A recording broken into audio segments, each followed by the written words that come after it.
Турции не существует развода в одностороннем порядке как такового. Тогда каким же образом особо предприимчивые турецкие мужья умудряются развестись без ведома супруги?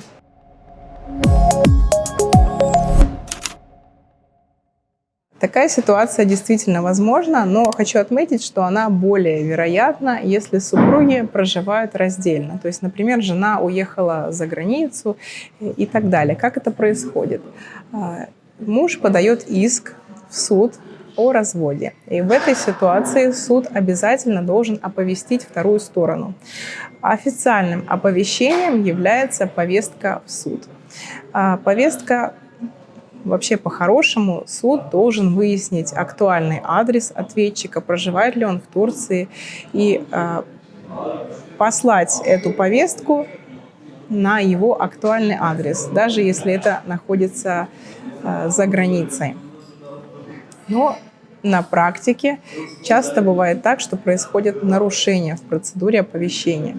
Например, суд не стал заморачиваться и выяснять актуальный адрес и просто послал повестку на ранее зарегистрированный адрес, где супруги, например, проживали совместно. Или же курьер, вы знаете, кто в Турции получал оповещение, курьер не всегда стремится вручить его именно адресату. Чаще всего он просто отдает его тому, кто по этому адресу ему открыл дверь. Любой родственник может расписаться, и оповещение будет считаться доставленным. Или сам муж каким-то образом воспрепятствовал получению повестки. В таком случае что происходит? Ответчик не знает про то, что начался судебный процесс, и просто на него не является. И в этом случае судебный процесс может продолжаться без него. Поэтому муж, который подал на развод, будет предоставлять в суд свои аргументы, доказательства, заслушивать своих свидетелей, давать свои показания. Такая вот игра в одни ворота получается. И самый ключевой вообще момент в разводе без договоренности – это определение, кто из супругов является более виновной стороной, а кто менее. И, естественно, логично предположить, что если супруг играет в одни ворота и предоставляет только свои аргументы, второй стороны вообще нет в процессе, она не участвует, то его суд, скорее всего, признает менее виновной стороной. А закон гласит, что если менее виновная сторона требует развода, при этом ответчик не является на судебный процесс, то брак может быть расторгнут по требованию менее виновной стороны. Вот так это и происходит. И потом супруга возвращается и понимает, что она уже не супруга давно, а разведенная женщина. Но эта вся схема работает, если ответчик действительно получил уведомление судебное, действительно получил эту повестку и намеренно не является на процесс.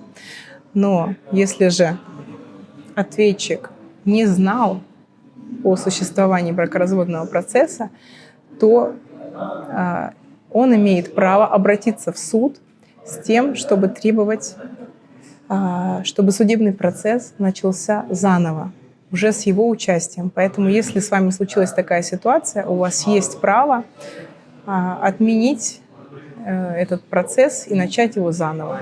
Для того, чтобы обезопасить себя от этой ситуации, необходимо